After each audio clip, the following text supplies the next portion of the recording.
Buenas tardes, muchas gracias por estar todos hoy aquí, todas y todos. Bienvenidas a este segundo ciclo de interferencias, un ciclo de debates pilotado por el área de recerca de BAU. Hoy asistimos a una charla que se llama Hombres, patrones tóxicos y hombreras, nada menos, con la participación del diseñador de moda Joan Ros y la filósofa y activista Clara Serra, en la que debatirán sobre diversas cuestiones de transformación social que se están produciendo en clave de género y también en la identidad de clase. Joan Ros es diseñador de moda, es profesor y coordinador del área de moda aquí en BAU, del área no, del itinerario. Se graduó aquí con nosotros y luego estudió un máster en moda masculina en la Central St. Martins de Londres. En la actualidad está completando su tesis que gira en torno a la capacidad de la moda de crear y destruir iconografía unitaria en cuestiones de clase. Estudia las relaciones de poder y el capital simbólico y la performatividad que acontecen a través de los procesos del diseño. Clara Serra es licenciada en Filosofía, máster en Estudios Avanzados de Filosofía en la Universidad Complutense de Madrid, máster en Estudios Interdisciplinares de Género en la Universidad Autónoma de Madrid y ha ejercido como profesora de filosofía durante años. Fue responsable de Igualdad de Podemos desde comienzos hasta el 2017 y es exdiputada de la Asamblea de Madrid. Ha escrito los libros como Leonas y Zorras, Estrategias Políticas Feministas y Manual Ultravioleta. Actualmente es investigadora en la Universidad de Barcelona y forma parte del colectivo Malas Feministas. Les voy a dar paso para que comiencen a presentar ellos mismos. El debate se genera, tienen 20 minutos cada uno, plantean sus reflexiones, luego se abrirá un debate entre ellos en el cual ya podemos participar con preguntas y cuestiones que nos interesen. Muchas gracias tanto Joan como Clara por estar aquí. Muchas gracias. Y bueno, comenzamos. ¿Micro? Vale. Vale, pues voy a empezar yo. Voy a hablar del vínculo entre la moda y la construcción de clase, partiendo de que la moda, el vestir, tiene una función performativa. No tan solo presenta identidades, sino que construye sujetos. La moda, en sus inicios, como expone Barthes, fue un agente diferenciador de clases sociales. A nivel histórico, la indumentaria mostraba el poder, estatus social y la imagen de las personas. La realidad material de las prendas, es decir, cómo estaban producidas, cómo estaban hechas, estaban vinculadas de forma directa con el capital simbólico de estas mismas, es decir, la procedencia de los materiales, el tiempo de manufactura, la dificultad en realizar estas prendas, otorgaban a estos elementos, a estas prendas, a estos vestidos, camisas y pantalones, unos atributos socialmente, digamos, compartidos. Pues, por ejemplo, si las sedas provenían de la India, con bordados laboriosos en hilos de oro, y estas prendas estaban hechas a medidas, tenían un coste que solo la aristocracia y que más adelante la burguesía se podía permitir. En 1790, Englishman Thomas Sen inventa, para decirlo de alguna forma, la primera máquina de coser. A mediados del siglo XIX y a principios del XX, fruto de la Revolución Industrial, empieza a haber una difusión un poco tenue de lo que vendría a ser el estilo y la indumentaria de los individuos. La mecanización de los procesos de producción permitió que los costes de las prendas, si podemos en ese momento histórico, es una perspectiva como muy actual analizada a nivel de costes, pero si habláramos en estos términos, se iban reduciendo y eran más asequibles, digamos, para el resto de la sociedad. Y esto fue uno de los detonantes, es decir, el encontrar este punto en el que las prendas eran más accesibles, fue uno de los muchos detonantes de que naciera lo que conocemos, digamos, como la alta costura. Muchos historiadores datan el nacimiento de la alta costura con Rose Bertin, que era la modista de María Antonieta, pero no es hasta 1850 aproximadamente, con el costurero Charles Frederick Worth, que la alta costura aparece como lo que hoy conocemos hoy en día, que es... él fue uno de los primeros modistas en firmar sus diseños, aparte de tener los encargos que hasta entonces tenían los modistas, ¿no?, que eran encargos para clientas, empezó a crear sus propios diseños y a venderlos, digamos, bajo su nombre. La exclusividad de las prendas e incluso el nombre de este diseñador, o de este couturier, mejor dicho, era lo que empezaba a entreverse como el capital simbólico que más adelante veríamos con otros diseñadores para el prêt-à-porter. En los años 50, y haciendo como un cambio, o sea, como yendo un poco rápido a nivel temporal, Christian Dior, al final de la Segunda Guerra Mundial, y con la austeridad de lo que supuso esta guerra, revolucionó, digamos, el mundo de la alta costura, que, con sus diseños y la casa homónima con su nombre. Coco Chanel, que durante la Primera Guerra Mundial había conseguido emancipar de alguna forma a la mujer de la opulencia de la Belle Époque, proponiendo trajes de corte recto, inspirados incluso en los uniformes de trabajo, había muchas prendas de punto, vio como Dior volvía otra vez de forma metafórica y físicamente a encorsetar a la mujer, digamos, en una feminidad, digamos, como más hegemónica. Dior, como más o menos podemos saber, dibujó el cuerpo de la mujer, ¿no?, como el reloj de arena, cintura estrecha, faldas con muchísimos metros de tejido, que más adelante en los diseños de Dior se traducirían incluso en la imagen que tenemos ahora de los años 50 de las amas de casa. Con Dior empezamos a ver otra vez cómo diseños, digamos, en este caso de alta costura, se traducen a la clase trabajadora, ¿no?, con tejidos mucho más baratos y con mucho menos metraje que el que utilizaba Christian Dior en sus diseños, aunque eran similarmente parecidos, no eran exactamente, digamos, las volumetrías exageradas que proponía Christian Dior, que es otra vez, ¿no?, este imaginario que podemos llegar a tener de las amas de casa de los años 50, son los típicos vestidos. Y en este caso podemos ver cómo la relación entre el nacimiento de la alta costura y la clase social y su sustrato material, ¿no?, es decir, cómo volvemos a incidir en que las clases altas eran las que se podían permitir tejidos muchísimos más elaborados, patrones con muchísimos más metrajes de tejidos, y vemos que la moda no solo representa una clase social, sino que la reproduce, y podríamos llegar a decir que la moda en este caso produce clase, es decir, estéticamente podemos ver una clase reproducida. En los años 50 también, con la explosión del capitalismo, un grupo social emerge para diferenciarse del resto del grupo, que son los jóvenes. Hasta entonces, lo que hoy conocemos como juventud o como adolescencia no era, estilísticamente hablando, un grupo diferenciado. Los adolescentes vestían con ropa muy parecida a la que vestían sus padres, con modificaciones para que les sentara mejor, digamos, al cuerpo. La juventud no solo se irguió como un sujeto político para reclamar derechos laborales, acceso a la educación, sino que también como sujeto de consumo, que este fue uno de los grandes cambios, digamos, en los años 50. El mercado de la industria cinematográfica, obviamente, en ese momento es el momento que explota la industria de Hollywood, ayudó muchísimo a crear estos referentes como películas como Rebelde sin causa, Savage, etcétera, etcétera, ¿no?, Marlon Brando, James Dean, etcétera.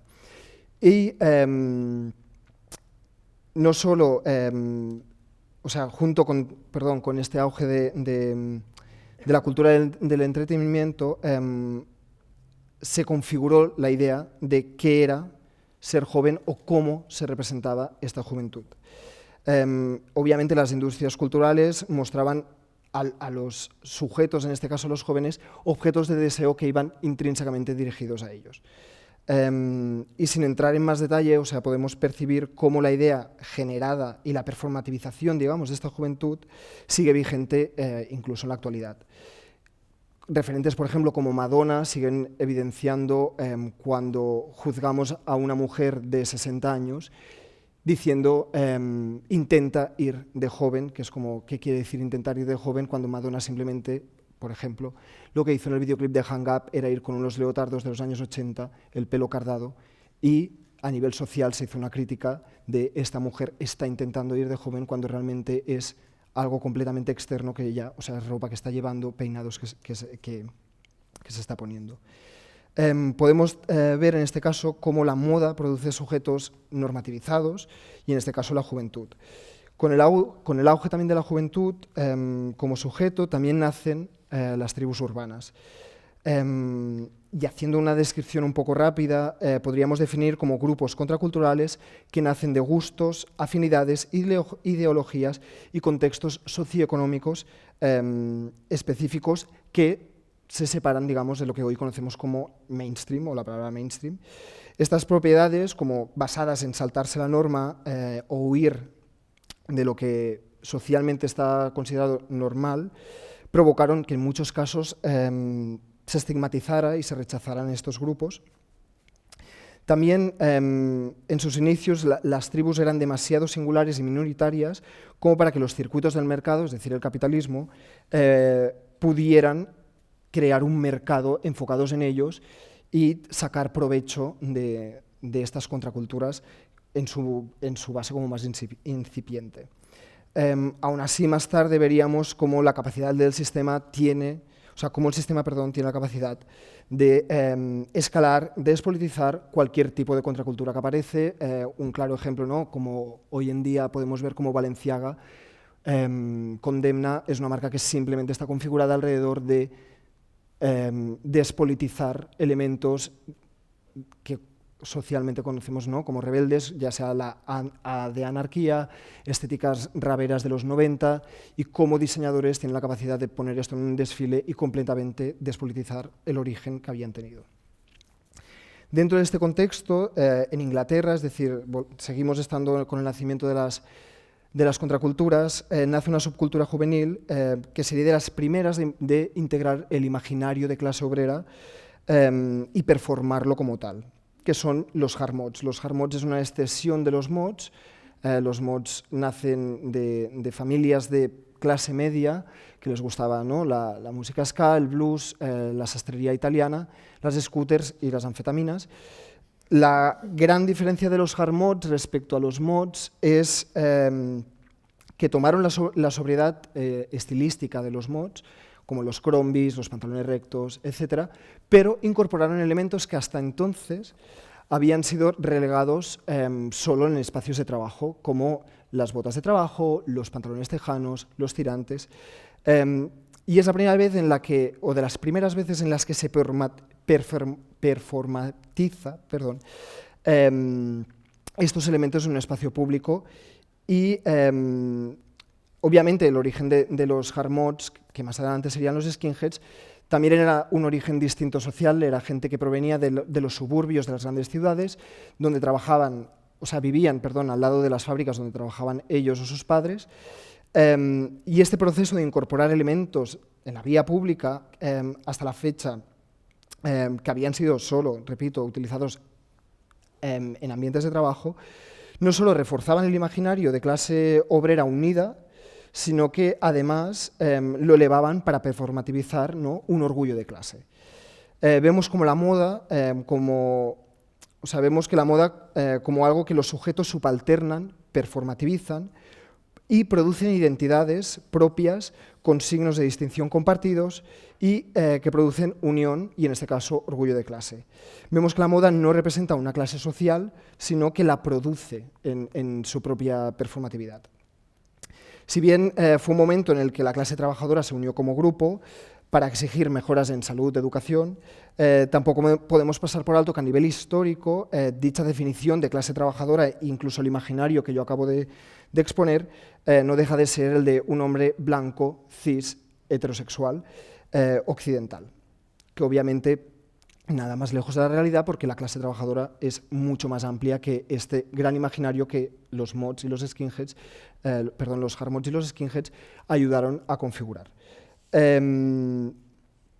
Rápidamente, en los 80 emergería el neoliberalismo, que en palabras de Margaret Thatcher, nos haría creer que no existe cosa tal como la sociedad, sino individuos y familias. A la vez, el ansia de diferenciarnos del resto, por ser sujetos singulares, proyectados en grandes figuras de éxito individual, como estrellas del cine, estrellas del rock, Kanye West, coincide con la demonización, digamos, de la clase trabajadora, que es algo que Owen Jones habla en su libro Chaps, The Demonization of the Working Class. La clase trabajadora se convierte en una categoría en la que nadie quiere formar parte, ni muchísimo menos performativizar. En paralelo, la deslocalización de las fábricas a otros países ha permitido que empresas del sector de la moda generar cantidades brutales de beneficios a coste de mano de obra inhumana y barata, con jornadas de trabajo interminables. ¿A esto dónde nos lleva? Pues nos lleva en el punto actual, que es un poco delirante, en el que una camiseta de Zara está pensada por un diseñador junior que trabaja en Barcelona en un proveedor cobrando 900 euros, que está hecha con algodón de China, patronado y confeccionado en Bangladesh, está teñido, los hilos están teñidos en la India, empaquetado en Rumanía, transportado por un belga para que lo compre una camarera que cobra 900 pounds del Reino Unido. Empresas como Zara han permitido que lo que otros momentos históricos, volviendo otra vez al principio a lo que decía Barthes, habían intentado, que es la democratización, entre comillas, muy entre comillas, de la moda, es decir, que la clase trabajadora pueda emular los estilos del prêt-à-porter a precios ridículos al alcance de todo el mundo. Hay una anécdota que es bastante graciosa cuando un diseñador deja una gran marca, la última colección de ese diseñador en esa gran marca queda como icono y es el típico fetiche de los compradores de moda conseguir una prenda del último desfile de X diseñador en X marca.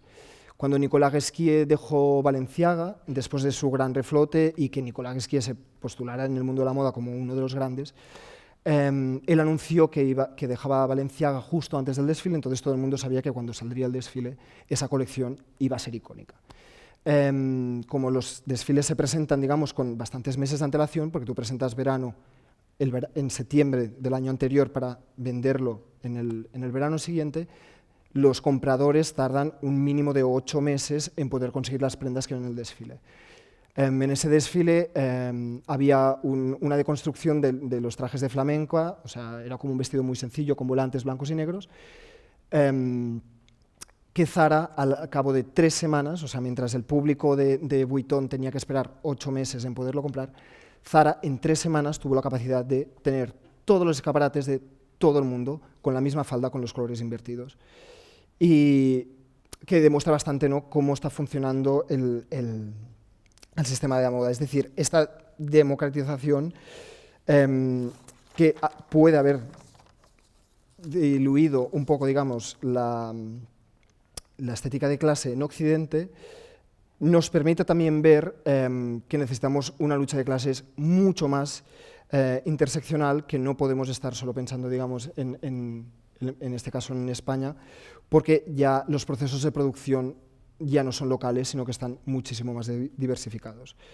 Y por último, el conflicto que surge es la pregunta sobre si hoy se puede performar la clase, siendo un momento en el cual la moda y el capital busca espacios a bajo coste, absorbe identidades para hacerlas rentables y las devuelve al consumo de la propia clase obrera a la vez que extrae beneficio. Es decir, la moda tiene la capacidad de agrupar sujetos políticos, de performar identidades, de construir símbolos unitarios, pero si la clase como tal es un proceso que está en formación, donde el estilo y la moda entran en juego, puede performarse en la actualidad la clase trabajadora como tal, a la vez que es imposible, repito, pensar una lucha de clases que no sea interseccional en clave racial, feminista y donde los procesos económicos, vuelvo a repetir, son tan globales. Entonces hemos visto que la moda no representa clase, sino que la produce. La moda puede producir clase, pero también puede destruirla, también puede diluirla y también puede sumarse a la producción de sujeto clase, mediante que si algo se caracteriza es porque ha dejado de luchar. Es decir, no habrá, digamos, lucha de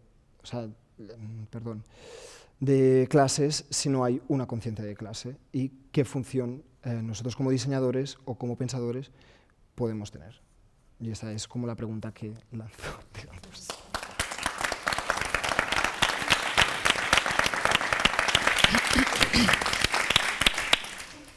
Vale. Bueno, bona tarda. Moltes gràcies a tothom per venir. Estoy encantada de estar aquí y muchísimas gracias a Jairon, muchísimas gracias a Rebeca también por la presentación y es un placer estar contigo, Joan. Bueno, yo voy a lanzar algunas ideas sobre esto que me han propuesto. Una pregunta acerca de por qué tiene sentido desde los feminismos reflexionar sobre la masculinidad, ¿no? Qué tipo de discursos podemos encontrar como más interesantes para preguntarnos por una posible deconstrucción políticamente interesante, y voy a intentar también lanzar algún hilo que conecte con lo que ha dicho Joan, que yo creo que seguro que luego en el diálogo pues podemos ponerlo en común y bueno, me avisáis a los 15 minutos que me enrollo muchísimo y si no va a ser un desastre, y sobre todo que lo interesante es el diálogo. Entonces, bueno, lo primero, en realidad no hace falta, pero sí hace falta, creo, explicar que me parece muy importante pensar hoy en día, analizar la masculinidad críticamente desde los feminismos. Digo que no hace falta, pero sí hace falta, porque aunque podría parecer obvio para algunas personas, pues también es evidente que hay distintos feminismos. Creo que hoy en día es muy palmario, esto es muy evidente, y hay algunos feminismos que, digamos, como que están, creo, muy obsesionados con, digamos, el resguardar un sujeto para la lucha feminista, un sujeto que es básicamente el sujeto mujer, ese sujeto clásico, ¿no? Del que además están quedando excluidas las mujeres trans. Sabéis que este debate está sobre la mesa. Y creo que hay otros feminismos ahora mismo también en escena que están planteando una cosa completamente diferente, que están planteando un feminismo no solamente que incluya a las mujeres trans, no solamente que incluya a las personas trans, digamos, en esa lucha política como sujetos activos, sino que incluyan también a los hombres, ¿no? En realidad esto tampoco es muy nuevo. Quiero decir que Butler en el año 1990, creo que es, El género en disputa, ya puso como una bomba de destrucción masiva al sujeto clásico del feminismo y preguntó si acaso el feminismo necesitaba un sujeto identitario, pero desde luego estos debates están totalmente presentes ahora, ¿no? Y hay un feminismo que plantea esto de la abolición del género, de la necesidad de abolir el género, pero es bueno, bastante sorprendente, porque digamos como que parece como que el proyecto político es la abolición de un género centrado en las mujeres, centrado en la feminidad, y que trata el asunto de la masculinidad como algo ajeno, como algo completamente ajeno, que digamos como que no forma parte de este campo ni de investigación, ni de reflexión, ni de acción política, ¿no? Y aquí, que yo no soy muy partidaria de hacer como equivalencias automáticas así con el marxismo y el feminismo, pero sí que creo que es problemático no pensar el género como una relación. El género no es una cosa, el género es más bien una relación, como la clase no es una cosa, la clase es una relación, ¿no? Y hay un problema cuando los discursos feministas, digamos, esencializan tanto la clase como el género. Estaba acordándome también de un texto de Walter Benjamin donde decía se trata de abolir la clase, pero no de esencializarla, reificarla, ¿no? Mitificarla, y eso, por cierto, que quizás algunos discursos obreristas también emergen hoy en día, lo ha hecho el fascismo, decía Walter Benjamin, ¿no? Bueno, pues en el feminismo tenemos la misma cuestión. La abolición del género es la abolición de una relación, en donde hay por lo menos dos elementos en escena, y entonces creo que es muy importante pensar, analizar críticamente la masculinidad, además, como digo, desde dentro del feminismo y de los feminismos y de la tradición feminista, porque también estamos viendo, digamos, ese feminismo que excluye, ¿no? O deja fuera la reflexión sobre la masculinidad, produce por fuera y al otro lado, yo creo que unas reflexiones sobre la masculinidad que no parecen tener que ver nada con el feminismo y su historia, y que me parece que no van a llegar a ningún buen puerto, ¿no? Luego igual volvemos a esto, pero eso como primera idea, ¿no? Y creo que analizar críticamente o pensar críticamente la masculinidad, pues fundamentalmente tiene que tener la función justamente de desnaturalizarla o de desesencializarla, ¿no? Si seguimos dejando, yo creo que si seguimos dejando como la masculinidad en un punto ciego, ¿no? O en un ángulo muerto de los análisis feministas y de los discursos feministas, y creo que algunos feminismos producen eso, ¿no? Una especie de se queda ahí en un lugar de no crítica y no análisis, y no la iluminamos y no la cuestionamos y no hablamos de ella. Bueno, si hacemos eso, creo que en realidad lo que ocurre es que, digamos, como se conservan o sobreviven los marcos dentro de los cuales la masculinidad hegemónica ha sido pensada, y por tanto se conservan y sobreviven sus ficciones y sobreviven sus mitos, ¿no? La mitología del patriarcal, ¿no? o cómo la masculinidad se presenta, digamos, en estos relatos hegemónicos sobre la masculinidad, es como algo natural, que por ejemplo no tiene historia, ¿no? La masculinidad no tiene historia, digamos, como que parece como que ha existido siempre, como que es una cosa estable, digamos, permanente en el tiempo, y creo que de hecho incluso actualmente, ¿no? Cuando hacemos discursos sobre la masculinidad, de alguna manera esta idea sobrevive un poco. Cuando decimos, por ejemplo, esto de la masculinidad está en crisis, ¿no? Como si la masculinidad hubiera existido siempre igual y ahora, pues en el siglo XXI ha entrado en crisis. Bueno, la masculinidad está en crisis siempre, y evidentemente ha habido 1000 millones de transformaciones que tienen que ver con cambios estructurales, modos de producción, en fin, momentos históricos, y más bien hay una historia de la crisis de la masculinidad, ¿no? Pero parece como si, digamos, la masculinidad hubiera sido siempre igual, como desde Grecia antigua hasta el día de hoy, y de repente ahora el feminismo la ha puesto en crisis. Bueno, evidentemente esto no es así, pero digamos como que ese tipo de ideas yo creo que están, no sé, en el sentido común, ¿no? Por cierto, yo creo que quizás, bueno, de esto sabes muchísimo más tú, Joan, pero por ejemplo, en el terreno de la representación estética y de la moda hay esa ficción, digamos, de estabilidad, ¿no?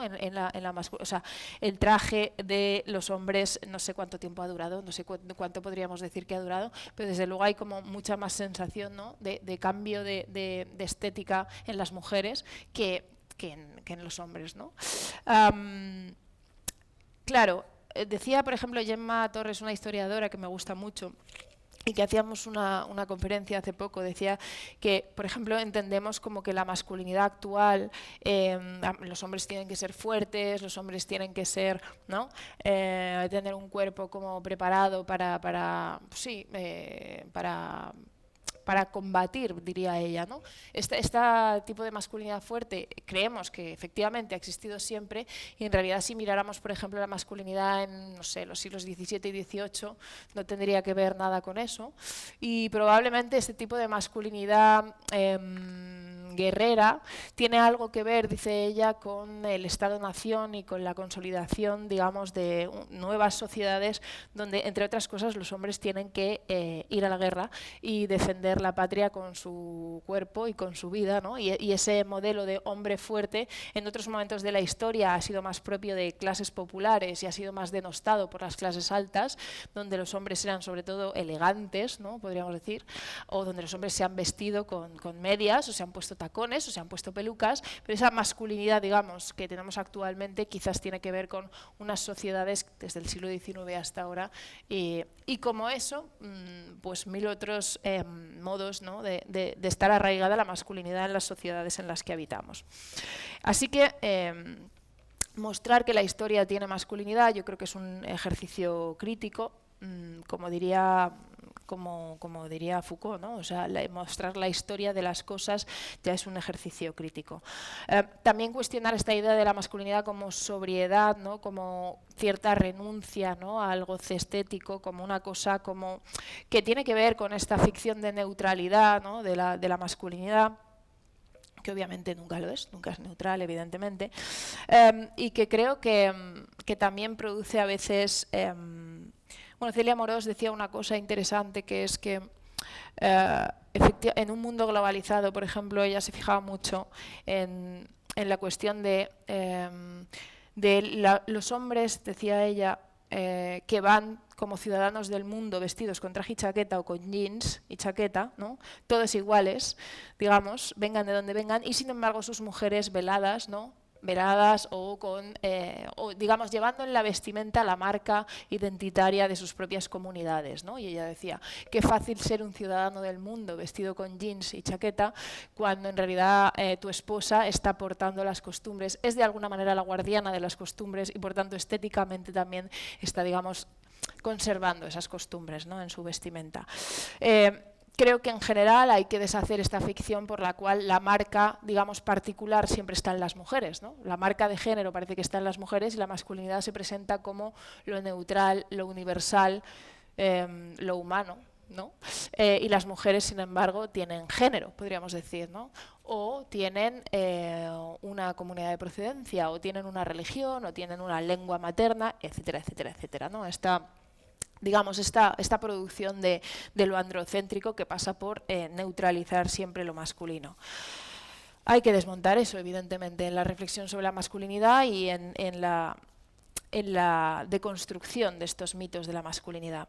Y con esta idea, ¿no?, también de la masculinidad como lo neutral, creo que es muy evidente que digamos, como que no es equivalente a la feminidad en cuanto a cómo de artificioso, cómo de artificial entendemos que es. Es decir, la mujer parece un producto mucho más producido, mucho más fabricado, en ese sentido mucho más artificial, ¿no? Digamos, como hay una performatividad del género en las mujeres más evidente, parece que no pasa nada o no está en cuestión que seamos mujeres o mujeres de verdad porque nos arreglemos o porque nos produzcamos, ¿no? O porque nos disfracemos de mujeres. Digamos que forma parte de la feminidad. Esto que diría Butler, ¿no?, esto de la performatividad, el género se performa y tiene siempre algo de teatro o de disfraz, parece como que no pone en crisis la feminidad. Y yo puedo decir, me voy a arreglar. Y todo el mundo sabemos que me he pintado las uñas, que me he tirado 17.000 millones de horas, ¿no?, para salir de casa, y eso forma parte de lo que es una mujer. Sin embargo, creo que la masculinidad en ese sentido como tiene, digamos, como que ficcionar mucho más la naturalidad. Aquí no hay producción, ¿no? Un hombre de verdad es así. Hay una especie de supuesta, no sé, sí, naturaleza, inmediatez, biología. O sea, un hombre se comporta como un hombre pues porque tiene testosterona o porque tiene determinados cromosomas o por una cuestión, digamos, no mediada, ¿no? Podríamos decir. Hay un reconocimiento de la mediación mucho más evidente en las mujeres y creo que en ese sentido tenemos que demostrar hasta qué punto la masculinidad es tan artificiosa, tan ficción, tan disfrazada, ¿no?, como lo es la feminidad. Evidentemente aquí hay en el feminismo esta propuesta, ¿no?, como butleriana de performar el género precisamente para revelar su carácter de constructo artificial, que esto es lo que propone Butler, en plan, ella dice, la figura drag o travesti ficciona el género, y cuando ficciona el género en realidad está revelando esa incomodísima verdad para nuestra sociedad de que todos los géneros o todo género es performativo y es pura ficción, ¿no? Creo que esa verdad revelada incómoda es muchísimo más incómoda para los hombres, ¿no? Y en ese sentido la cultura marica o drag y tal es especialmente incómoda para los hombres que no querrían verse como también disfrazados, podríamos decir, ¿no? Aunque, por cierto, hay un montón de cosas que los hombres hacen en la producción de esa masculinidad, porque tirarse 24 horas en el gimnasio es claramente estar produciendo masculinidad, ¿no? Pero digamos que hay que encubrir eso más. Entonces hay que mostrar esa performatividad, hay que mostrar de esa manera la masculinidad, hay que mostrar que es un artificio, hay que mostrar, como decía antes, que tiene historia, hay que mostrar que es tan particular como lo es la feminidad y que por tanto ni es neutral ni es universal y que está tan marcado por el género como lo está la feminidad. Creo que esto es una operación feminista fundamental y por eso decía que me parece muy problemático un feminismo que deje esta tarea fuera de sus competencias. No se puede combatir, digamos, el género o la opresión de género o todo lo que eso significa para las mujeres sin hacer esta operación también de revelar la existencia de la masculinidad y todas sus trampas. Y me parece que también es una tarea políticamente muy necesaria mostrar, que esto también lo explicaría muy bien Butler, que como toda producción performativa, como toda producción que tiene que producirse constantemente, que tiene que performarse constantemente, está inevitablemente condenada a fallar, está atravesada por el fallo permanentemente, es decir, la masculinidad no se performa de manera perfecta, igual, ¿no? Idéntica todo el rato y entonces los hombres cuando performan la masculinidad, cuando tratan de ser hombres, cuando repiten las normas de género, fracasan y fallan inevitablemente. Y digamos la visibilización del fracaso es políticamente muy interesante. Aquí Halberstam tiene textos preciosos sobre el arte queer del fracaso y lo importante que es sacar conclusiones de ese fracaso, ¿no? del género. Y en ese sentido creo que sí, eso tiene que llevarnos a tener cuidado con los discursos que asumen, digamos, que los hombres son siempre exitosos en su tarea de ser lo que la sociedad patriarcal les ha encomendado, que todos lo consiguen por igual, que todos, ¿no?, llegan a puerto y que todos consiguen ser hombres y que no hay un montón pues, de fracasos y de fracasados por el camino o que no hay muchas diferencias o desigualdades entre los hombres.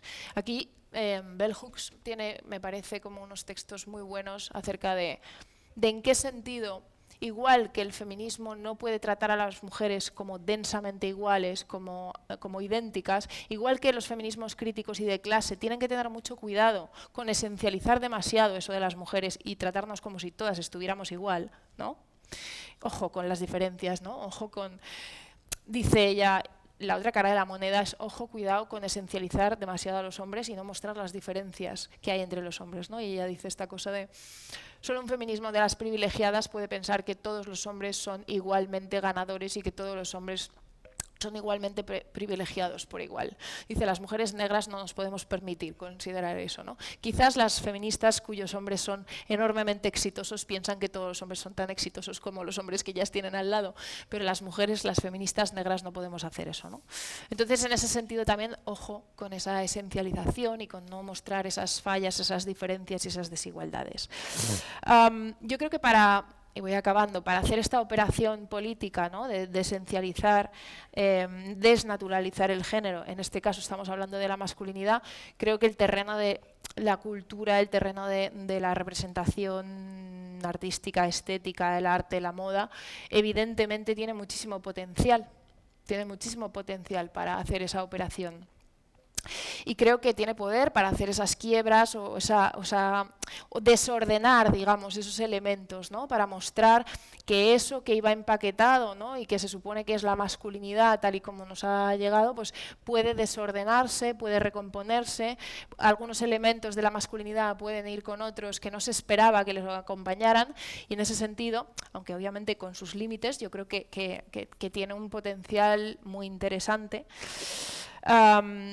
Y diría, para acabar, que lo que sí que creo es que deberíamos ser críticos y críticas con, digamos, algunos de los nuevos discursos o actuales discursos sobre la masculinidad, que me parece que en vez, digamos, de apostar por lo que me parecería políticamente productivo, digamos, la construcción de imaginarios colectivos alternativos y la construcción de instituciones a un nivel estructural, podríamos decir, acaban, digamos, yo creo que prometiendo a los hombres la posibilidad, digamos, de escapar de forma muy individualista a esa masculinidad tóxica o a esa masculinidad hegemónica que estamos tratando de criticar, ¿no?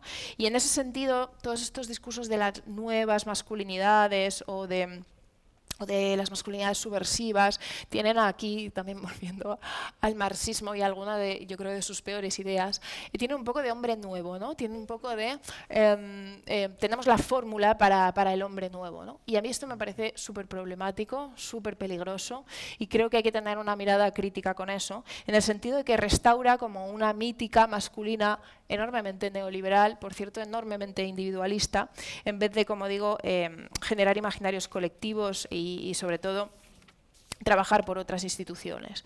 Entonces, claro, acabo en realidad un poco con la pregunta que planteabas tú, porque yo también me la hago. Creo que sería peligroso, digamos, que pensemos que hemos dado, digamos, con la manera de representar totalmente al nuevo hombre feminista, ¿no? O al hombre deconstruido, como con la representación alternativa total. Creo que eso creo que no debería ser ese el intento, ¿no? Porque seguramente hay en ese intento un fracaso en esa dirección, pero seguramente también habrá nuevas normatividades, ¿no? De cómo ser un hombre feminista, cómo ser un hombre deconstruido, cómo ser ese otro hombre.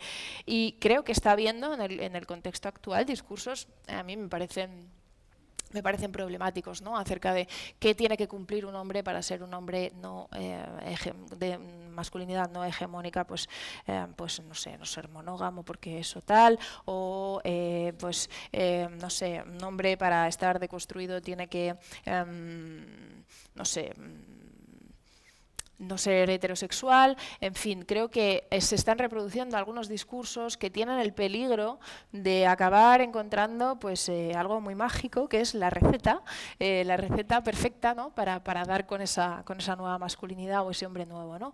En ese sentido, pues yo diría que no sé si vamos a reinventar la masculinidad y que quizás no tenemos una masculinidad alternativa, pero que pluralizar, ¿no? O deconstruir o mostrar críticamente precisamente las ficciones, las trampas de esa masculinidad hegemónica a través de otras representaciones, creo que puede ser políticamente muy interesante siempre y cuando nos guardemos esa mirada de sospecha y de crítica con posibles esencialismos, posibles identitarismos y restauraciones de una supuesta nueva masculinidad perfecta, que creo que lamentablemente no la vamos a inventar.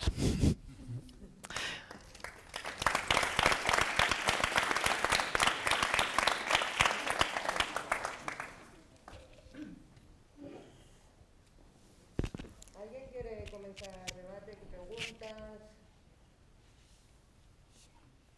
¿Necesidad de que comenten algo más? ¿Que desarrollen?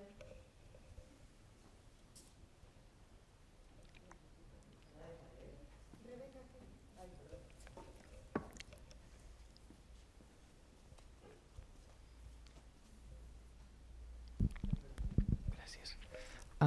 Vale, moltes gràcies als dos primer per estar aquí i la xerrada a mi personalment m'ha agradat molt.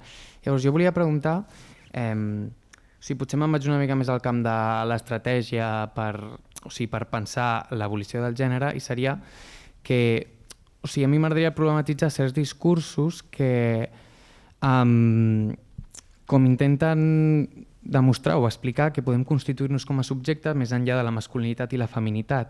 I llavors que a partir d'aquesta performativitat, com li diu Butler, es poden crear nous subjectes més enllà del gènere home-dona i aquest binarisme que impera actualment. Llavors, quina seria l'estratègia per sortir d'aquesta d'aquest binarisme més enllà de la pròpia performativitat.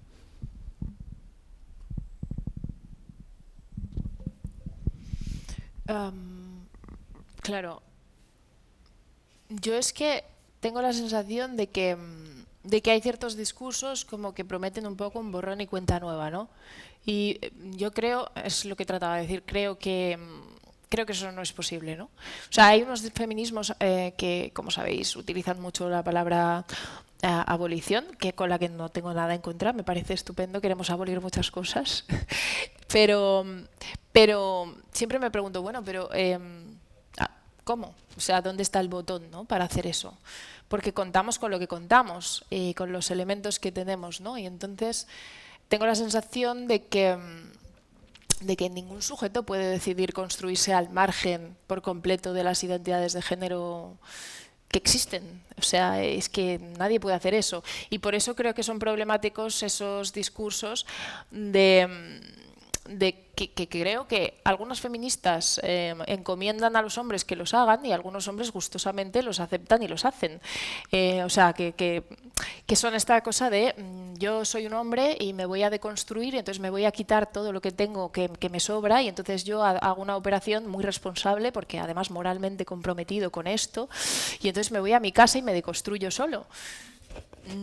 Pero no sé, es que yo no sé cómo se hace eso.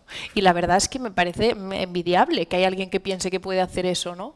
Porque las mujeres hemos, no sé, creo que hemos llegado a conclusiones de que es un poco más difícil y que es una cuestión colectiva y que además deconstruirse del todo o, digamos, eliminar, digamos, al patriarcado en ti ni siquiera es posible. Porque es que las feministas hemos llegado a la conclusión de que, de alguna manera, la libertad por la que tenemos que trabajar no pasa por, o esto es lo que a mí los feminismos que me interesan, no pasa por reconstruirte por completo, inventarte a ti misma y edificarte de nuevo. No pasa por ejemplo, decidir cuáles son tus deseos, porque es que va a ser inútil y no lo vas a conseguir, ¿no? Digamos, porque estás producido por el poder. Entonces la pregunta es cómo podemos ser libres aun cuando somos sujetos construidos por el poder. Y construidos, por eso también lo que decías, yo creo que por el género, inevitablemente.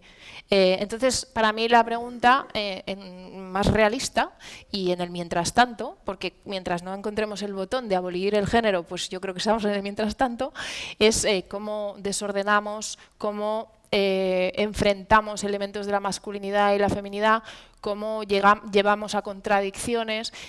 Más bien creo que el trabajo es ese. Y creo que eso sí que tiene una dirección emancipadora y de disolución del género. Pero creo que no hay ningún lugar donde podamos irnos y no haya identidad de género o no haya género y digamos, no hay ninguna isla a la que irse, ¿no? Entonces tendremos que hacerlo aquí. Por eso yo decía que creo que el trabajo más bien tiene que ver con eso, ¿no? Pero ahí la cultura yo creo que tiene muchísimo que hacer, claro. Sí, y en este sentido, ¿crees que tendría que surgir un feminismo crítico con el feminismo? Creo que es algo ciertamente quizá resbaladizo, peligroso, porque a lo mejor para el propio feminismo podría ser algo que lo fortaleciera, ¿no? O que por un lado lo fortaleciera o por otro lado lo diluyera ya del todo para conseguir esta disolución de los géneros, ¿no? Entonces luego me preguntaba también, como tú decías, Clara, igual la moda es un espacio que puede ser muy interesante justamente para estas luchas, ¿no? Entonces también me gustaría preguntarle a Joan si esto existe o hay algún plan al respecto, si hay diseñadoras que estén trabajando activamente en este sentido y también qué papel se juega, si se juega o se puede jugar en relación a lo trans desde la moda, ¿no? Que creo que aquí sí que podría haber un espacio súper interesante, ¿no? Que luego conectado con el feminismo y las luchas que hay ahora mismo, pues ya la podríamos liar muy gorda desde ahí, ¿no? Gracias. Bueno, con respecto al feminismo crítico, sí, creo que tiene que haber un feminismo crítico. Bueno, lo hay también, ¿no? Pero sí que es cierto que creo que durante mucho tiempo ha habido un discurso feminista, a mi juicio, muy identitario y muy mujerista. Muy mujerista, y creo que tiene unos límites enormes para abordar algunos de los retos que tiene ahora mismo el feminismo. O sea, creo que es incapaz de asumir las demandas trans, creo que es incapaz de pensar la cuestión de la masculinidad. Por cierto, en un momento de auge de la extrema derecha, reclutando a hombres enfadados con el feminismo, creo que sí tiene que haber un feminismo crítico, que también existe, ¿no? Porque eso tiene siempre una genealogía. O sea, Bell Hooks, he dicho antes, o no sé, Rita Segato es una feminista que lleva hablando de la cuestión de la masculinidad unos cuantos años, ¿no? Y poniéndola en el centro de la escena. Pero desde luego en el contexto del Estado español ha habido un feminismo que me parece que ha tenido mucha hegemonía mucho tiempo y que ha de ser cuestionado y criticado. Sí, totalmente. Sí, desde la moda, bueno, como dice Butler, ¿no? O sea, que al final el género es algo completamente performativo, o es performativo, y justamente, ¿no? En el caso de lo que decíamos antes, el caso de las drag queens, es una forma de evidenciar lo aparatoso, digamos, de todo esto. La moda ha sido y un gran, digamos, constructor de género, y al mismo tiempo ha sido también una de las, sobre todo en la actualidad, una de las grandes, o sea, ha tenido agencia, digamos, en esa lucha, desde Jean-Paul Gaultier en los 80, por ejemplo, incluso Paloma Spain en España, o sea, Jonathan Anderson en Loewe, incluso Miuccia Prada en los 90, ¿no? Cuando todo el mundo estaba siguiendo a Armani haciendo los trajes armados, y de repente el hombre de Miu Miu era como un hombre mucho más sensual, mucho más femenino, etc. La moda ha tenido y tiene justamente la capacidad, ¿no? De poner un poco en jaque a los roles de género. Y, o sea, perdón que hable de mí, pero hay veces que me hace mucha gracia ponerme un trozo de tela con dos imperdibles, y que sea una falda, y salir a la calle y que más de un hombre me pueda llamar maricón. Y es como fuerte como literalmente un trozo de tela con un imperdible es capaz, ¿no? de evidenciar esa violencia, de evidenciar los roles de género, qué es normativo, qué no es normativo. Entonces, en este caso yo creo que la moda es, o sea, es no la primera línea de combate seguramente, pero tiene mucho que puede dar, de la misma forma que históricamente también ha sido muy represiva justamente en roles de género. Y sobre el tema de lo trans estamos, o sea, yo creo que sigue siendo, o sea, un poco el mismo discurso, ¿no? De que la moda tiene justamente esto, ¿no? La capacidad, en muchos casos incluso, de poder reafirmar cuerpos solamente por cómo van vestidos, ¿no? Entonces tiene la capacidad de crear estas identidades, o por lo menos en el sentirte a gusto físicamente como te estás mostrando, y ¿no? Al final es como una carta de presentación. Y la moda, que no deja de ser 4 trozos de tela cosidos, tiene simbólicamente y públicamente mucho poder a la hora de cómo nos queremos presentar o qué queremos presentar.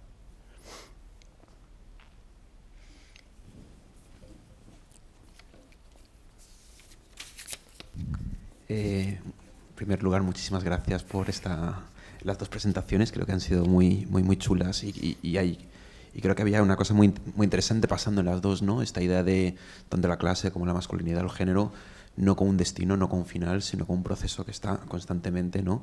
Al que se está llegando o en el que se está fracasando, ¿no? Tanto en la clase como masculinidad, ¿no? Esta noción constante de no poder hacerlo bien del todo, ¿no? Y creo que es muy chula cómo coincidíais en esta visión, ¿no? Y tengo un par de preguntas. Una tiene que ver con la mistificación, ¿no? Es decir, esta cosa de si pensamos que al final no queremos acabar en esa idea de clase, ¿no? Reactiva de nuevo, o como muy excluyente, ¿no? Y la moda se mete ahí y mistifica siempre, ¿no? Acaba como creando este arquetipo al final, ¿no? Entonces, ¿cómo podría ser ese juego, ¿no? ¿Cómo podrían meterse la moda ahí para no acabar mistificando, ¿no? Y también, Clara, esta idea del hombre que fracasa y tiene la redención de, a través de aislarse, ¿no? Reconquistarse y reasumir una nueva masculinidad, ¿no? Es como una visión casi de éxito neoliberal, ¿no? Es decir, depende de ti, ¿no? cómo es esa reconstrucción que no depende de uno mismo, ¿no? Cómo es pensarlo en términos estructurales, ¿no? Y que no sea de nuevo el lugar en el que el hombre puede acabar triunfando sobre los demás porque se ha reconquistado, porque ha cambiado sus deseos, sus expectativas, sus imaginarios, ¿no? Y de nuevo reaparece como un sujeto de éxito de una nueva masculinidad, pero al fin y al cabo vuelve a ser una masculinidad exitosa, ¿no? Entonces me quería eso, y que ahondaras un poco, has dicho lo de lengua materna, ¿qué es exactamente, si puedes ahondar en qué es esta cosa de las mujeres tienen la lengua materna? ¿Qué era eso? ¿Empiezo yo? Bueno, la pregunta que me has hecho es literalmente mi pregunta de tesis, con lo cual no tengo respuesta ahora mismo, ni creo que la vaya a tener. Pero sí que es verdad que, bueno, hay una frase de Selina Todd que me gusta mucho, que es, seguramente no la diga exactamente, pero viene a decir esto, que es que la clase no es algo dado o un salario específico, sino que es la capacidad de una acción activa potencial, ¿no? Es decir, la clase, también lo decía antes Clara, ¿no? No es algo que viene dado o es algo, o sea, tenemos que luchar para que no haya clases, pero la lucha de clases es eso, ¿no? Entonces, primero tenemos que identificarnos dentro de esta lucha como individuos para poder justamente deconstruir esto. Y la verdad es que no lo sé, porque la moda tiene la capacidad de mitificar, o sea, como decía en lo que decía antes, que hay momentos históricos en los que ha servido para diferenciar en el buen sentido de las palabras, es decir, de poder identificar el grupo, pero creo que lo relevante aquí es la palabra grupo, ¿no? Es decir, comunidad, tiene la capacidad de poder agrupar, pero al mismo tiempo cuando estos grupos se convierten como en algo hegemónico o en la norma, es cuando justamente sirve para excluir a otra gente, ¿no? Desde pues, en los 80 las luchas sindicales de los mineros iban a las manifestaciones vestidos con los monos de trabajo porque era obvio, ¿no? que tenían la misma lucha, que estaban allí luchando para lo mismo. También es verdad que la moda hay veces en las que nos juega malas pasadas, yo creo, y volviendo también, relacionando con el género, esta nueva idea de feminidad y tal, que en el caso que hablaba antes de Dior, ¿no? de esta silueta hiperfemenina, la mujer otra vez con el corsé, tener una visión crítica sobre esto también excluye a otras mujeres.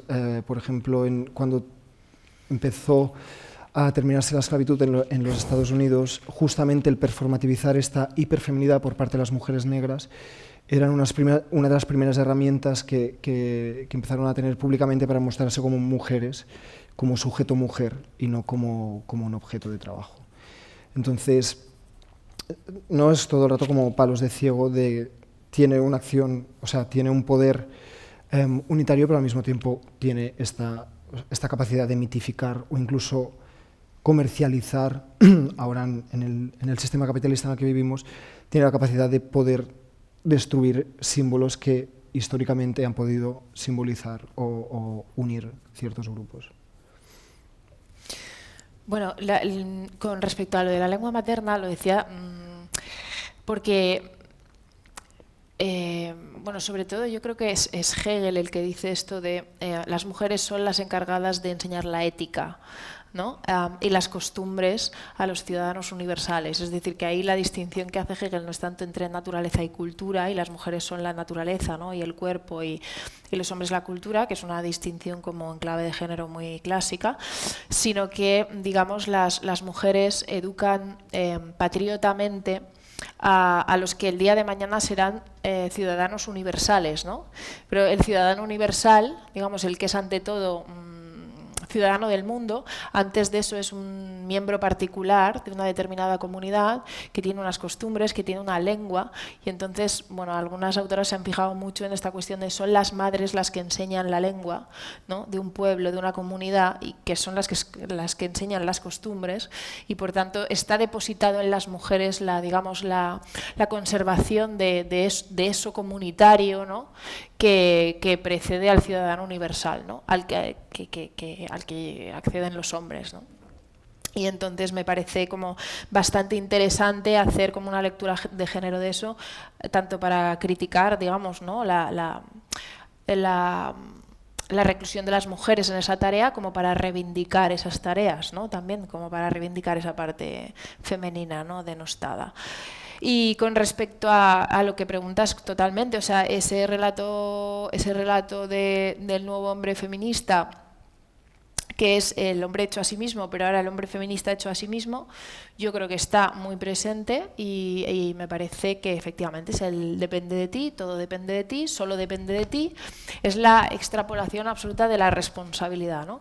Y es el resultado, yo creo, que de una mirada muy identitaria de ciertos feminismos que creo que convierten a las mujeres en víctimas pasivas de una estructura.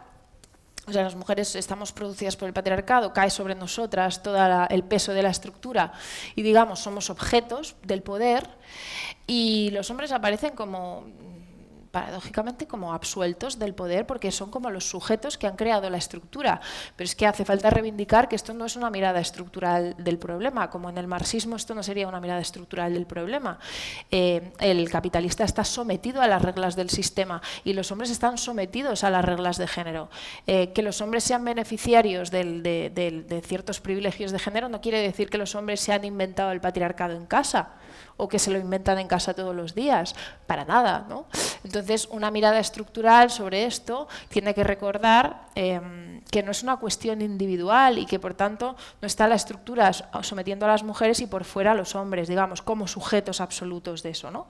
Porque eso es lo que hace como que tengamos discursos donde creo que son muy problemáticos porque las mujeres son pura víctima, producto del poder, sin ninguna agencia, y los hombres son toda agencia, sin ningún tipo de poder construyéndoles y limitándoles. Y estos discursos son negativos para los hombres y para las mujeres. Entonces, a veces se dice, bueno, y ahora vamos a victimizar a los hombres y tal. Hombre, es que la cuestión es que tenemos que tener una mirada en donde ser producto del poder no es incompatible con tener agencia para unos y para otras. Es decir, por supuesto que hay una responsabilidad, ¿no? De los hombres en el mantenimiento de unas relaciones injustas, pero no podemos convertirlos en sujetos inverosímiles que parece que se inventan el patriarcado en vez de padecerlo. O sea, tienen que existir las dos cosas, ambas cosas tienen que ser posibles. Igualmente para las mujeres, porque si os fijáis estos discursos súper esencialistas e identitarios donde las mujeres parece que solo padecemos el patriarcado, tampoco permiten comprender que tenemos también un margen de agencia. Esto no quiere decir hacer a las mujeres responsables del patriarcado, quiere decir pensar que tenemos agencia, lo cual es una buenísima noticia, muy buena noticia. O sea, podemos hacer algo. Es que si no, no rescatamos eso, ¿no? Entonces, las mujeres también educan a los hijos en la masculinidad tradicional y hegemónica. Algunas madres también educan así a sus hijos. O sea, esto es formar parte de una estructura, ¿no? Y podemos no hacerlo. Podemos perpetuar la masculinidad hegemónica y podemos no hacerlo, ¿no? Pero hay esa agencia y, por tanto, hay también esa responsabilidad, ¿no? A mí me gustaba mucho lo hablábamos en uno de los podcasts que hago en La Casa Encendida sobre masculinidad, que hablando con Miquel Misé hablábamos las mujeres tienen en este sentido también un papel muy relevante a la hora de premiar determinados comportamientos masculinos o no, precisamente también en una sociedad fundamentalmente heterosexual, ¿no? Donde el deseo de las mujeres importa mucho, ¿no? Y hablábamos de esta cosa que él decía, tú vas a un instituto y le dices a los chicos, no, esto de pegarse está mal, esto es masculinidad tóxica, o sea, no tenéis que haceros los chulitos, podéis tener miedo, podéis llorar, podéis escaparos, no tenéis por qué haceros el tal. Y dice Miquel Misé, pero te levanta la mano el chico de atrás de la clase y te dice, sí, ya, profe, pero luego quién liga, ¿no? Y era como...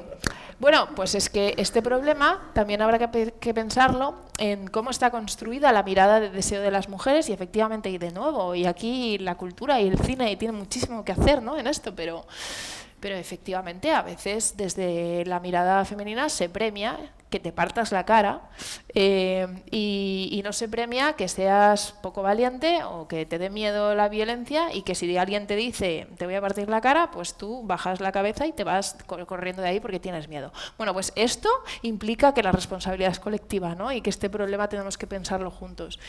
Y en ese sentido, creo que sí, es súper neoliberal pensar este sujeto masculino que por una cuestión así como de conciencia y de toma de conciencia y de voluntad, ¿no? y de mucha fuerza de voluntad, pues consigue transformarse a sí mismo y se deconstruye y cambia y se vuelve un hombre feminista. No, una mirada diferente a esa es una mirada en la que nos necesitamos a todos y a todas. Y los hombres no van a cambiar sin las mujeres. Es que no lo van a hacer. No van a cambiar si no cambiamos la sociedad y no van a cambiar si existen otros lugares, por ejemplo, deseables, otras masculinidades deseables, otras masculinidades que las mujeres deseen, mujeres y hombres, o que obtengan reconocimiento, y por tanto ese trabajo es absolutamente colectivo y es absolutamente estructural, ¿no? Y ahí es donde yo creo que hay un trabajo que hacer todos. ¿Alguien más quiere comentar algo? Bueno, pues a mí me gustaría, durante toda la charla, que por cierto muchísimas gracias, muy interesante también ambas posturas y ver, ¿no?, toda esa estructura que desde donde podemos empezar también como a atajar, pero siempre me queda como algo, ¿no?, ¿cómo bajamos esas teorías, ¿no? ¿Cómo lo ponemos en el suelo? ¿Cómo deconstruir? La palabra deconstruir a mí siempre rápidamente se me viene un objeto encima, ¿no? ¿Cómo deconstruyo esto? Y lo primero que te planteas cuando te toca deshacer algo es buscar dónde está la brecha o la tuerca desde donde comenzar, ¿no?, a desestructurar eso. Hemos estado escuchando todo el rato, ¿no?, toda la idea del estereotipo. Yo creo que el tema del estereotipo es una cosa clave, ¿no? Como sociedad nos toca repensar y reflexionar sobre esa idea mucho más que quizá poner el foco en lo identitario, porque no es lo mismo, ¿no? Aquí deberíamos como plantearnos unas diferencias. Entonces mi pregunta para ambos, ¿no?, es cómo desde la industria de la moda podemos romper el estereotipo para buscar nuevos métodos, ¿no?, de construir un formato también que tenga que ver con una construcción social diferente en el que nos relacionemos, ¿no?, que yo creo que en eso tienes mucha razón, y cómo también desde esa idea de cómo deconstruir lo masculino, la masculinidad, cómo generar, ¿no?, esa idea de que porque lo que estamos a lo mejor pidiendo es que haya un nuevo estereotipo, y lo que a lo mejor debemos de tratar es reflexionar cómo eliminar la idea de estereotipo, ¿no?, en el ámbito social. No sé. A ver, es complicada, ¿eh? O sea, yo, por seguir con lo que iba diciendo, efectivamente creo que un riesgo es creer que podemos inventar el buen estereotipo. Y creo que algunos discursos parecen apuntar a eso, no sé. Yo no sé vosotros y vosotras, pero yo no paro de ver, no sé, páginas de Instagram con los 7 consejos para ser perfecto ligando, ¿no? Y cosas así, ¿no? Digamos como recetas para ser un hombre perfecto de 10, estupendo. Yo creo que no vamos a inventar, y si además si lo inventáramos, pues nos saldría bien eso y fracasaría. Pero creo que sí que podemos, no sé cómo decir, es que me parece muy buena tu imagen de un constructo, ¿no?, que tiene partes, que tiene piezas y que quizás pues podemos jugar con esas piezas, ¿no?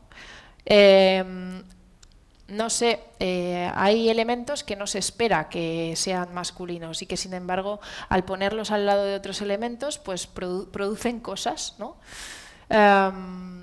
Esto estéticamente en el mundo de la moda, pues seguro que Joan sabes pensarlo mucho mejor, ¿no? Pero yo, por ejemplo, siempre cuento esta anécdota de cuando quería dar una charla a mis alumnos sobre homofobia, pues pensé, bueno, ¿qué hago? Doy la típica clase de chapas de chicos, esto está mal, no hay que ser así, ¿por qué tal? Porque esto no es respetuoso.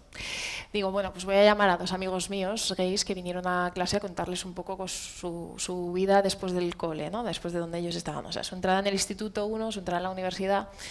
Y yo sabía que mis amigos iban a hacer algo muy chulo, que es básicamente contarles cómo habían decidido pues ser libres y cómo habían decidido que les iba a dar igual lo que algunas personas pensaran de ellos y cómo había sido como ese proceso, ¿no?, personal para ellos. Y yo recuerdo que hicieron un discurso muy de la libertad y de la valentía. Y entonces mis alumnos de cuarto de la ESO, el más chulito, ¿no?, bueno, los más chulitos, cuarto de la ESO, los que más se pavoneaban y tal, se iban quedando flipados escuchándoles, ¿no?, porque claramente mis dos amigos gays estaban representando algo de la masculinidad que ellos deseaban más que nada en el mundo, que era ser hombres libres y ser hombres valientes. Y de pronto tenían enfrente a unos chicos gays que estaban siendo mucho más eso que ellos, ¿no?, los chicos machitos, que en realidad en el discurso de mis amigos se estaban revelando como unos esclavillos que tenían que seguir performando su masculinidad y en realidad pavoneándose delante de los demás y teniendo que ser el chico chulito para que los demás te acepten, y al final pues eso era pues de ser bastante cobarde, ¿no?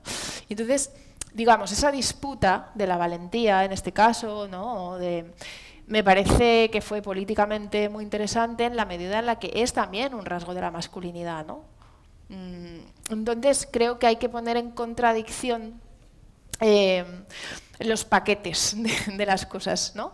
Y en ese sentido decir, a lo mejor ser un tío heterosexual, homófobo y machista como eres tú, es que es más cobarde que nada, ¿no? Y ser un hombre libre y valiente pues tiene que ver con esto. Es que mis alumnos salieron de allí queriendo ser mis amigos, o sea, fascinados, o sea, estaban fascinados y movilizó mucho el deseo eso. Y yo cuando digo esto, lo digo, lo de la política del deseo en este sentido. Creo que muchas veces la política es mucho más movilizadora porque interpela a tu deseo, a tus identificaciones, a eso a lo que querrías, a tus aspiraciones, a eso que te querrías parecer, ¿no? Y creo que hay que hacer eso, que hay que hacer una política del deseo mucho más que de la moral y de la culpa, que creo que nos sobran esos discursos, y producir el deseo de querer ser ciertas cosas. Y es posible hacerlo, incluso con los elementos que nos da la masculinidad, pero quizás hay que hacer como una operación un poco de desmontaje de la bomba, ¿no?, de desmontarla y montarla de otra manera. Yo lo pienso así, en este caso es con una charla, ¿no?, pero es lo que digo, yo creo que en el mundo de la cultura y de la moda y de la estética esa posibilidad está siempre muy presente, ¿no? Sí, yo, o sea, creo que la moda tiene, o sea, una de las cosas buenas y malas de la moda es la inmediatez, ¿no? Entonces, en moda siempre, o sea, hay cosas que son lecturas de lo que está pasando, lecturas de lo que ha pasado, y hay gente que tiene la capacidad de hacer lecturas sobre propuestas, sobre qué quieren que pase, ¿no? Obviamente, teniendo en cuenta que estamos hablando de moda, o sea, que para lo bueno y para lo malo, que al final no deja de ser ropa, en el buen sentido y en el mal sentido, es decir, es ropa, pero es cómo nos presentamos, cómo performamos, qué queremos representar y qué opciones tenemos. Entonces, yo creo que la moda está todo el rato intentando abrir brechas, que después tenemos repito, tenemos la mala suerte de que como estamos en el sistema en el que estamos y vivimos en el tiempo en el que vivimos, obviamente esto casi siempre, desafortunadamente, viene desde una capitalización, digamos, de estas posibles brechas.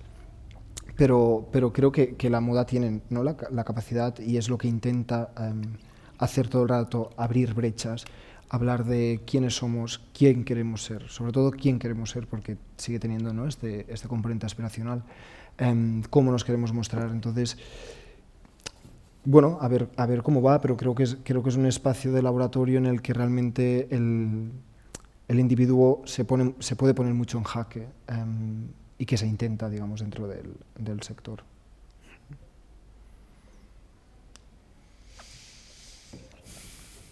Pues si no hay más preguntas, yo creo que podemos ir cerrando. Muchísimas gracias. A vosotros. Y Muchísimas un merecido gracias. aplauso. Sí, muchas gracias.